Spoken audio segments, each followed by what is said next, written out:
Une CPE accusée de racisme, des élèves réprimés par la police. Que s'est-il passé ce lundi devant ce lycée du 93? Ça nous a un peu traumatisé ce qui s'est passé parce qu'il a été plutôt violent et on était tous un peu dans le mal après ça. Depuis plusieurs semaines, les élèves du lycée Jean Renoir à Bondy dénoncent des propos et des comportements racistes de la part du personnel encadrant, en particulier de la part de la CPE. On n'est pas dans ton pays, tu as de la chance d'être ici. Elle m'a hurlé dessus à 8h en me demandant d'enlever mon voile alors que c'était un bandeau. L'islam, c'est de la merde. À la rentrée des vacances scolaires, un collectif d'élèves placarde des banderoles pour dénoncer ces faits-là. Quelques jours après, la CPE de l'établissement est écartée de ses fonctions. L'Académie de Créteil nous confirme qu'elle a été suspendue à titre conservatoire, mais qu'il ne s'agit pas d'une sanction et que, je cite, chacun pourra durant la période s'expliquer dans le respect des règles de droit. Lundi 18 mai, les lycéens décident de manifester devant leur lycée. Ils commencent à bloquer l'établissement un peu avant 8h du matin. Et selon ce que l'un d'eux nous explique, la police municipale puis la Bravem arrivent rapidement sur les lieux et se montrent de plus en plus violentes. Des élèves mineurs donc auraient été bousculés et les forces de l'ordre auraient gazé les participants au rassemblement. La manière dont ils nous attrapaient, ils nous poussaient, etc. Certains d'entre nous, ça nous a laissé quelques bleus. Ouais. On a contacté la police municipale de Bondy et la police nationale. Personne n'a souhaité nous répondre pour l'instant. Aucune cellule psychologique n'aurait été mise en place au sein du lycée et l'académie nous affirme qu'elle assure les suites administratives de ce dossier. Alors vous le savez, aux médias, on parle des sujets comme celui-ci, ignorés par les médias traditionnels.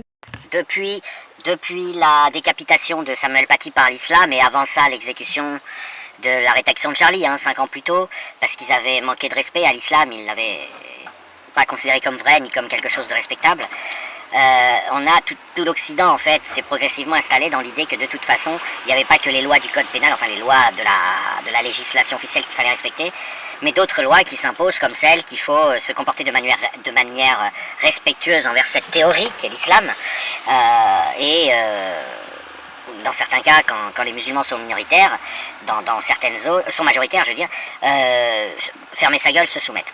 Alors effectivement, c'est une situation à laquelle les gens se sont habitués, plus personne ne blasphème l'islam. À la place, on a quelques très timides attaques contre les musulmans, ce qui n'est pas du tout d'ailleurs intelligent, puisque les musulmans, justement, leur truc, ça consiste à rediriger vers leur personne. Eux, ils s'en foutent d'être attaqués. Ce qu'ils veulent, c'est qu'on touche pas à l'islam. Ils veulent, répandre l'islam. L'islam doit rester intouchable en tant que doctrine, en tant que théorie. Et par contre, ils disent, pour défendre l'islam, nous offrions comme bouclier humain. Alors ça, c'est effectivement des paroles d'experts, quand on connaît le truc. Maintenant, c'est vrai que le tout venant, le grand public n'est pas au courant de ça. Il y a une raison à ça. Si tu tues un musulman, tu l'envoies direct au paradis. Donc, pour le musulman, son plus grand rêve, c'est de mourir en tant que djihadiste passif.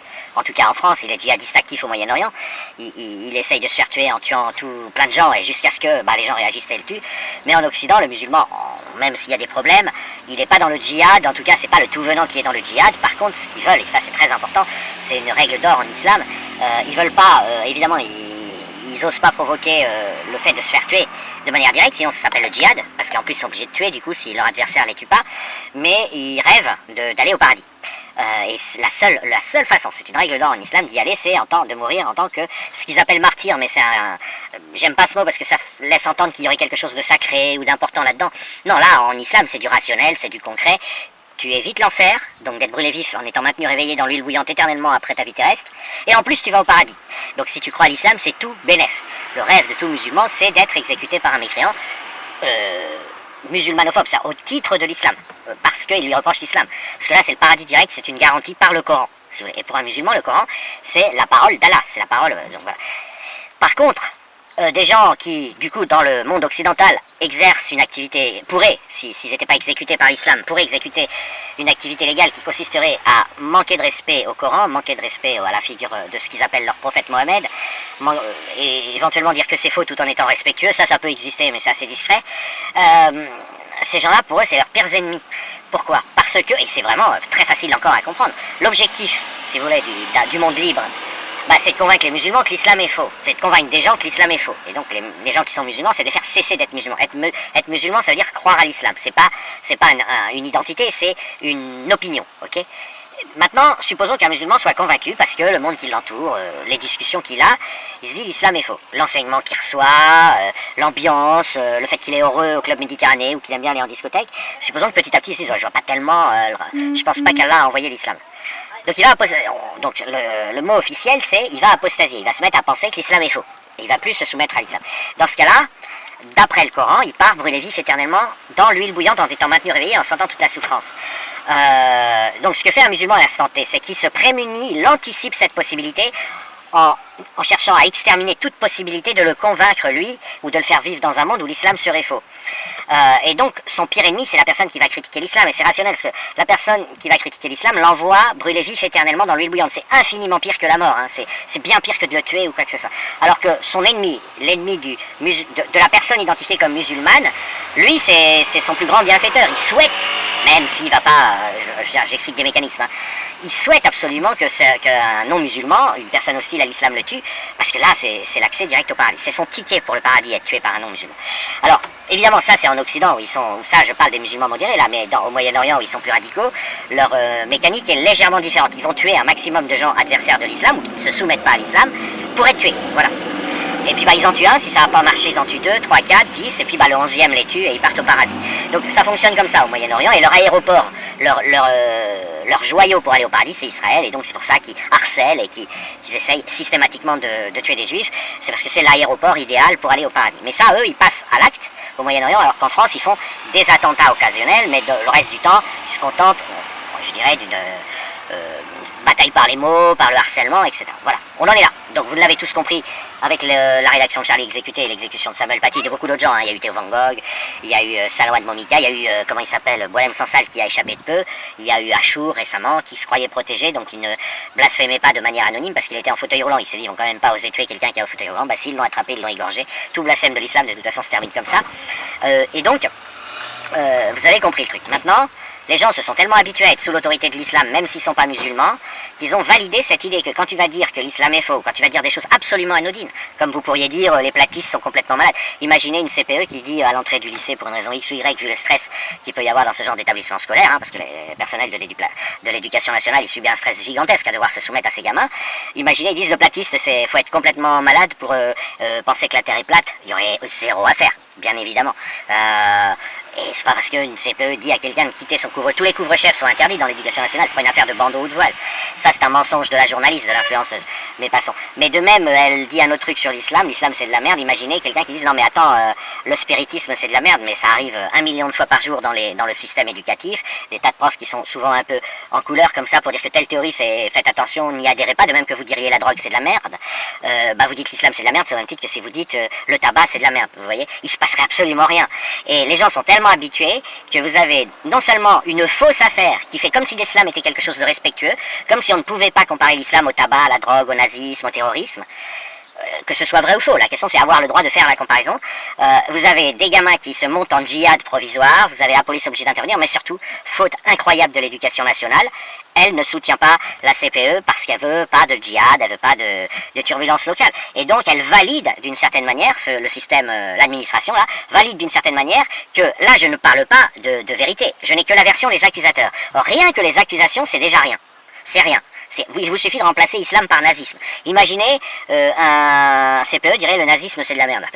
Il serait pas suspendu puis il n'y aurait pas de manifestation. Les gens trouveraient ça, que ce soit vrai ou faux, hein, les gens trouveraient ça banal. Vous dénoncez une théorie lourde de conséquences. Hein. Je rappelle que l'islam ravage tout le sud de la planète, est en train d'esclavagiser et torturer 15 millions de femmes en Afghanistan. Chaque année capture et viole, torture, donc détruit leur vie, mais pire que détruire leur vie, pire que les tuer. Hein. Ils les violent, ils les torturent, ils les marient de force. 14 millions de petites filles, ce sont les données de l'UNICEF. Donc on est vraiment sur un fléau qui est... ils font l'islam, il commet 2 Shoah par an. Parce que la Shoah, c'est 6 millions de juifs exterminés gratuitement. L'islam, c'est 14 millions de fillettes chaque année exterminées, selon les données UNICEF. Donc, on est dans du banal. Après, c'est tout à fait normal aussi que des avocats de l'islam viennent plaider leur cause. Mais là, c'est pas ce qui se passe. Là, on a l'impression que l'affaire est grave, que ceci, que cela, parce que des surveillants, une CPE c'est un peu au-dessus du surveillant dans le système éducatif, c'est la chef des surveillants, si vous voulez, qui s'occupe des absences, de convoquer les parents, etc., dit des banalités. Et donc tout simplement ce qu'ont fait les élèves de Sucé, ils sont presque tous musulmans, hein, ils se sont mis en groupe et ils mettent la pression et ils imposent le respect de l'islam à cette antenne du système éducatif français qui s'écrase. Voilà. Et maintenant, est-ce que je mets en cause quelqu'un? En fait personne, parce que qu'est-ce que vous voulez qu'il fasse? La surveillante, s'il l'avait maintenue, elle aurait été décapitée comme Samuel Paty. Sauf que le problème, c'est que s'ils la maintiennent pas, ils auraient au moins pu faire un communiqué, président de la République s'en emparer, disant nous n'avons pas la solution, mais nous n'allons pas laisser ce lycée sous l'autorité islamique, ou sous l'autorité des talibans. Il y a des moyens de résister à l'islam, même si vous n'avez pas la solution guerrière, vous fermez le lycée un mois, vous mettez en débat, 15 jours, vous mettez en débat la question du rapport de force, vous dites oui, ils ont gagné, ils sont en force, ils imposent l'islam, ils imposent qu'on respecte l'islam, quand on en parle, on doit en parler avec respect, blablabla, comme si c'était un truc important, et là, le gouvernement, l'administration aurait pu faire quelque chose. Et une fois de plus, non seulement ils ne font rien, ils écartent, ça va être la 150e, voilà, la plupart sont discrets, ils sauvent la vie et ils écartent une CPE. Le média en question, influenceur pro-islam, rattaché à LFI, c'est l'Alliance islamo-gauchiste, pour renverser le libéralisme, LFI considère que c'est bien de s'allier avec des moudjahidines, avec le djihad. Bon, de leur point de vue, c'est pas totalement idiot, le djihad est quelque chose de beaucoup plus guerrier que la révolution prolétarienne, parce que cuire des merguez dans des manifestations de la CGT, on a vu plus violent, vous voyez, donc l'islamo-gauchisme a décidé de monter d'un cran, et ce virage, il consiste à dire on va se rattacher au vrai dur, quoi, Daesh, les talibans, etc., pour renverser le libéralisme. Donc LFI, du coup, s'associe à ça. Les gamins du lycée qui sont pas tous des radicaux, les modérés, ils sont majoritaires, les modérés dans l'histoire. Mais qu'est-ce que vous voulez qu'ils fassent? Ils ferment leur gueule. Sinon, ils vont être accusés de traîtrise, et de traîtrise à l'islam, pas à leurs copains du lycée. Une traîtrise à l'islam dans un quartier, comme on dit, c'est quasiment la mort assurée, sous la torture, en plus, ok?